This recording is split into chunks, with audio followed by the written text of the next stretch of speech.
Steve Bannon expressed regret Sunday after he created a furor with comments critical of President Donald Trump's family in a new book, dragging the controversy into its fifth day as the White House kept up its attacks on both the former chief strategist and Fire and Fury author Michael Wolff.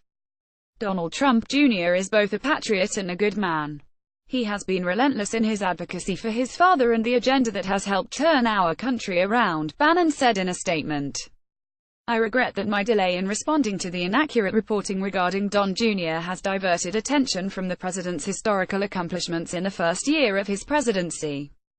Story continued below. Wolff quoted Bannon in Fire and Fury inside the Trump White House as saying that the decision by several members of the president's family and campaign staff to attend a meeting with a Russian lawyer who had offered to provide dirt on Hillary Clinton was treasonous and unpatriotic.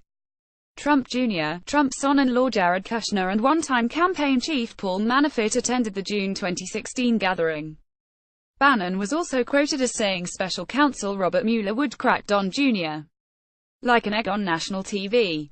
In his statement Sunday, first obtained by Axios, Bannon said the comments about the Trump Tower meeting were actually meant to criticize Manafort, not Trump Jr.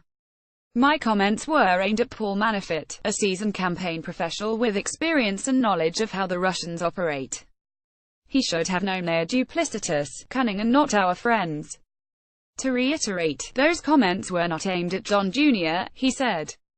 The on-the-record comments from Bannon sparked intense backlash from the White House, which has characterized Bannon's cooperation with Wolff as a betrayal.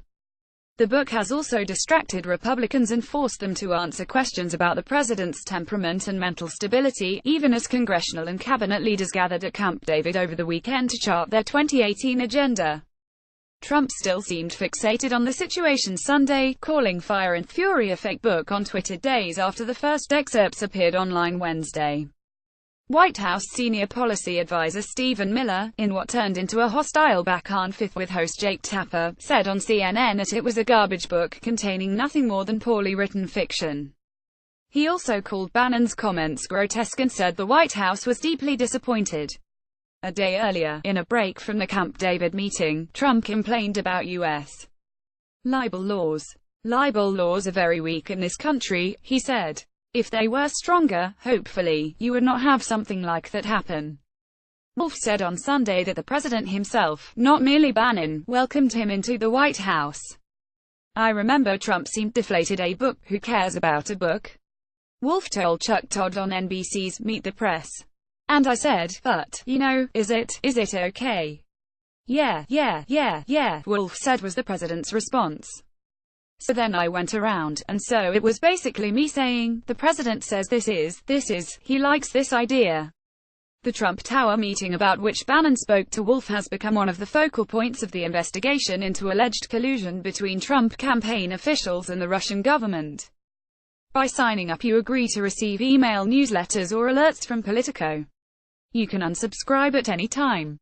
The president lit into Bannon after the publication of excerpts from the book, telling the world that when his former chief strategist was fired, he not only lost his job, he lost his mind.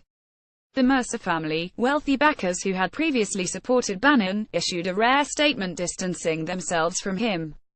Bannon insisted in his statement Sunday that he never meant to imply the campaign colluded with Russia. There was no collusion and the investigation is a witch hunt, he said. Perhaps seeking to return to the president's good graces, Bannon's statement heaped praise on Trump, calling him the only candidate that could have taken on and defeated the Clinton apparatus. My support is also unwavering for the president and his agenda, as I have shown daily in my national radio broadcasts, on the pages of Breitbart News and in speeches and appearances from Tokyo and Hong Kong to Arizona and Alabama, Bannon added.